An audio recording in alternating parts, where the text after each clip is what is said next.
हाय friends, मैं हूं Rajan Pandey, GST practitioner and tax consultant. तो स्वागत है आप सभी का मेरे YouTube channel R K associates में। तो आज हम जीएसटी टर्नओवर डिक्लेरेशन टॉपिक पे बात करने के लिए आप सबके बीच आए हैं। तो जैसा कि आप लोगों को पता होगा कि जब आप आजकल अपने पोर्टल पे लॉगिन करते हैं तो एक डिक्लेरेशन का ऑप्शन नीचे ही बन के आ रहा है। तो उसका क्या मतलब है, कैसे आपको डिक्लेरेशन करना है, क्या क्या उसमें इनपुट करने हैं, वो सारी चीज़ें मैं आपको आगे वीडियोस में डिस्कस करूँगा, फिल आउट करूँगा। और क्या क्या उसमें परेशानियाँ आएंगी उन सब के बारे में बताऊँगा। तो सबसे पहले जो मेरे चैनल पर नए हैं वो मेरे चैनल को लाइक कर लें, सब्सक्राइब कर लें, जिससे फ्यूचर में और भी वीडियोस आपको आसानी से मिलते रहें। ऐसे और भी नोटिफिकेशंस जीएसटी में अमेंडमेंट आते रहेंगी, तो हम आप सबके बीच में वो वीडियोस पे डिस्कस करने के लिए आते रहेंगे। तो चलिए फ्रेंड्स, अब सबसे पहले पोर्टल पे चलते हैं। तो जैसा कि मैं एक हमारे कंज्यूमर है, मैं उनके पोर्टल पे लॉगिन कर रहा हूँ। तो सबसे पहले कैप्चा कोड फिल आउट कर लिया जाता है और ये पॉपअप विंडो ओपन होके आती है। तो फ्रेंड्स, पॉपअप विंडो जब हम लॉगिन करते हैं तो ऐसी पॉपअप विंडो ओपन होके आती है। तो यहाँ पे हमको करना है कंटिन्यू टू डैशबोर्ड। तो डैशबोर्ड पे करने से ये ऐसे पॉपअप विंडो फिर से ओपन होगी। तो यहाँ पे लिखा हुआ है view turnover details of GST number आपका, एडवाइजरी, फिर फाइनेंशियल ईयर 2021। तो हमें 2021 का भी अपना टर्नओवर डिक्लेयर करना है। तो डिक्लेयरिंग के लिए क्या एडवाइजरी है वो आप एक पहले एडवाइजरी पढ़ लेते हैं। क्या है एडवाइजरी में? The facilities show to the taxpayer auto annual aggregate turnover based on the returns filled by him her in the last financial year। मतलब ये जो डेटा पिकअप किया गया है वो आपने जो प्रीवियस ईयर में अपने रिटर्न फाइल करे हुए हैं उसी के ब्याह पे पुटअप किया गया है। The facility of turnover update has also been provided to the taxpayer in this functionality if the said taxpayer feels that the system calculated turnover varies from the turnover as per his records।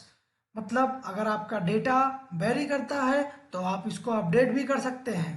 मतलब इनको पता है, GST government department को, GST department को, कि भैया गलतियां तो हुई ही, ओबियस सी बात है, ये खुद ही अपडेट कर रहे हैं अपना सिस्टम, तो गलती होने के चांसेस हैं। तो as stated the calculation is based on the returns file in the last financial year for the details of the calculation. तो ये डेटा इन्होंने पिक कहाँ से किया हुआ है ये चीज़ आपको बता देता हूँ। For normal tax payer who have been filled all GSTR 3Bs। मतलब अगर आप नॉर्मल टैक्स पेयर थे तो आपके जो 3B में आपने data 3.1 A B C D में पुटअप किया हुआ है वो डेटा वहाँ से पिकअप हुआ है। और अगर आपके सीएमपी में भी आप थे तो वहाँ से भी डेटा आपका पुटअप किया गया है। तो फ्रेंड्स, ये सारी चीज़ें आप एक बार एडवाइजरी पढ़ लीजिएगा। तो चलिए चलते हैं हम अपने पोर्टल पे फिर से, कि जहाँ पे ये बताया गया है कि डेटा कैसे फिल आउट करना है। और हाँ, एक वन थिंग और, the tax payer can amend, हम इसको 2 बार अमेंड कर सकते हैं। जैसा कि 31 अगस्त लास्ट डेट है, मतलब यानी कल लास्ट डेट है, तो 2 बार करिए या 1 बार करिए, जो भी करना है। कल तक ही डेट है, उसके बाद डेटा जो आपका शो हो रहा है वो ऑटो फ्री हो जाएगा। तो यहाँ पे हम करते हैं व्यू एंड अपडेट पे। तो व्यू एंड अपडेट पे मतलब जो सिस्टम से कैलकुलेट ऑटो कैलकुलेटेड होके आया है डेटा, उसको अगर वो वेरी कर रहा है तो फ्रेंड्स, लेकिन आप लोग ऐसा करिएगा कि जब ये डेटा अगर आपका वेरी कर रहा है आपकी बुक के अकॉर्डिंग, 3B के अकॉर्डिंग, तो आप ऐसा करिएगा कि एक रिकन्सिलिएशन अपना बना के एक एक्सेल फाइल या फिर पीडीएफ फाइल में यहाँ पे अपलोड जरूर कर दीजिएगा। रिमार्क में डाल दीजिएगा क्यों चेंज कर रहे हैं, और जो वैल्यू आपकी चेंज हो रही वो अमाउंट, करंट अमाउंट, और फाइल सपोर्टिव डॉक्यूमेंट के साथ अपलोड करके आप फाइल कर दीजिएगा। तो तो यहाँ पे जैसा कि आप लोगों को ये भी बता दूं कि अब आप लोग ये पूछेंगे कि आपने तो सीधे बता दिया कि अपडेट कर दीजिएगा, लेकिन क्वेश्चन उठता है कि ये डेटा आ कहाँ से रहा है। तो बेस्ड ऑन रिटर्न्स फाइल, मतलब आपने जो प्रीवियस ईयर में रिटर्न फाइल करे हुए हैं, मतलब 20-21 में जो आपने अप्रैल से लेके मार्च 21 तक का अपना रिटर्न फाइल किया हुआ है, वो डेटा पिकअप किया गया।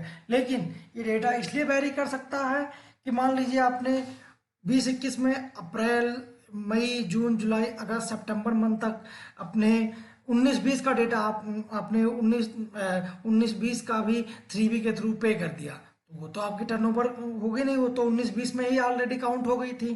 तो वो टर्नओवर आपको एक्सेप्ट कर, मतलब उसको छोड़ के बाकी 20-21 में जो आपने आपकी टर्नओवर है, मे भी ऐसा भी हो सकता है कि मार्च में कुछ आपकी 3B से पे करने के लिए रह गई हो, तो आपने अप्रैल 21 में पे करा हुआ हो, तो वो डिटेल्स भी आपको इसमें पुटअप करनी है। और ये एस्टिमेटेड, मतलब गवर्नमेंट ने एक जैसे आपने रिटर्न फाइल किया, स्टार्टिंग के 6 मंथ आप CMP में रहे, उसके बाद नॉर्मल टैक्स पेयर में हो गए, तो गवर्नमेंट ने क्या किया, जैसे आपने सिर्फ 6 मंथ रिटर्न फाइल किया हुआ था, राइट, तो गवर्नमेंट आपके 6 मंथ के ब्याह पे डिवाइड बाई 6 करेगी, तो आपकी 1 मंथ की एवरेज सेल आ जाएगी, और जो एवरेज सेल आएगी इंटू 12 करेगी, तो जो अमाउंट निकल के आएगी वो एस्टिमेटेड सेल आपकी मानी जाती है गवर्नमेंट के अकॉर्डिंग। तो फ्रेंड्स, ये जैसा कि आप अपने डेटा को आप एक बार क्रॉस चेक कर लीजिएगा, उसके बाद फाइल करिएगा। गलती मत करिएगा, क्योंकि ये एक बार तो आप करेंगे, दूसरी बार तो अपडेट हो जाएगा, लेकिन फिर 31 अगस्त के बाद से कोई चेंजेस नहीं हो पाएंगे। तो जब आप डेटा चेंज कर देंगे, तो ये final turnover, aggregate turnover will be made available post tax officer verification 11/10/2021, मतलब 11 अक्टूबर तक ये सारा डेटा अपडेट हो जाएगा। तो फ्रेंड्स, कैसा लगा मेरा वीडियो, आप लोग मुझे कमेंट सेक्शन में ज़रूर बताइएगा। जैसे कि मैं और भी अब इस पे अपडेशन, अगर कोई चेंजेस होता है तो लाते रहेंगे। Thank you.